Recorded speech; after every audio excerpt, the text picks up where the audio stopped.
as far as the match we saw on table one there, it for me was a tale of two halves. It was the pre-mid-sesh and the post-mid-sesh, and afterwards Barry Hawkins was transformed.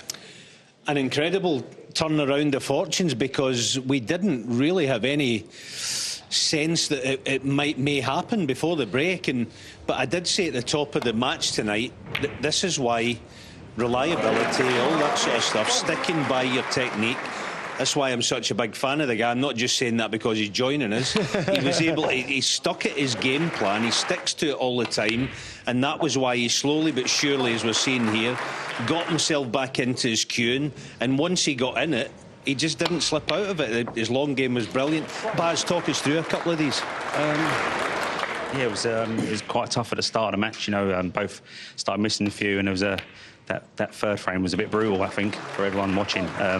But yeah, I managed to just stay calm and, like you said, Alan, just concentrate on my time and my technique, and just tried to stay positive. And I felt like I was getting stronger towards the end, you know. So for snooker, for people to understand snooker players, Radzi, and obviously Barry would know what I'm about to say.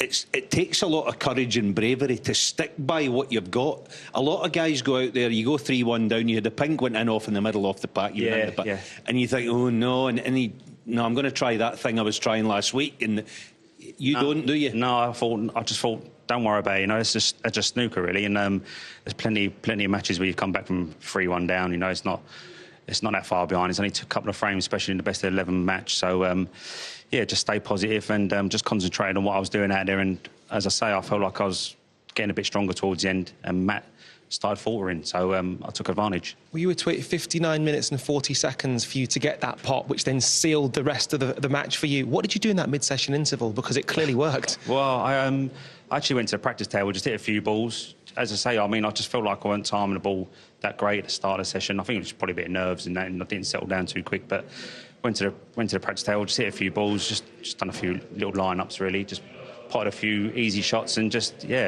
passed a bit of time and went back on, and I've played a lot better, really. We're used to seeing you in so many events go deep into competitions, but it's the first time for you in the quarterfinals here at the UK since 2013. What does that mean to you? Yeah, well, obviously everyone's gone on about how wide open it is now, but you know, so many great players left, and I don't get carried away. That's one thing I don't do, because nowhere near the winning line yet, nowhere near picking up the trophy. So I'm still in the tournament. That's the main thing, and hopefully I can improve again, you know, in the next match. What is it about you, mate, that means that you fly under the radar? Because people often talk about the big names, and by rights, your name should be one of them, but it seldom is. I don't know, because I just don't know. I've not won one of the big tournaments, you know. I won a few little ones, and I won't say little ones. I've won a few ranking tournaments, a minor PTC, and yeah, as I say, I've just, because I've not won one of the big ones, people don't put me in the hat, I suppose. But yeah, I don't mind that, to be honest. Just as long as I keep winning matches, I don't really care, to be fair. That's the truth about snooker players. They don't really, you know. On that subject, actually, you're waiting on the winner. Obviously, we've got a screen there. You can see a little bit. It's 5-4 right now today. Andy, looking like 5-all, maybe. Wow. Yeah, so I've got a winner of that. I mean, that's going to be interesting to watch. That last frame is going to be a bit twitchy, I should imagine. But I think I've looked over on it a couple of times. I'm trying to concentrate on my own game. And yeah, it looked like, I think it's been a pretty decent game, I think, from what I've seen, but as I say, I haven't seen too much of it. And Barry, are you somebody who looks forward to the matches in the future, or is it a case of deal with the opponent that's put in front of you at the time?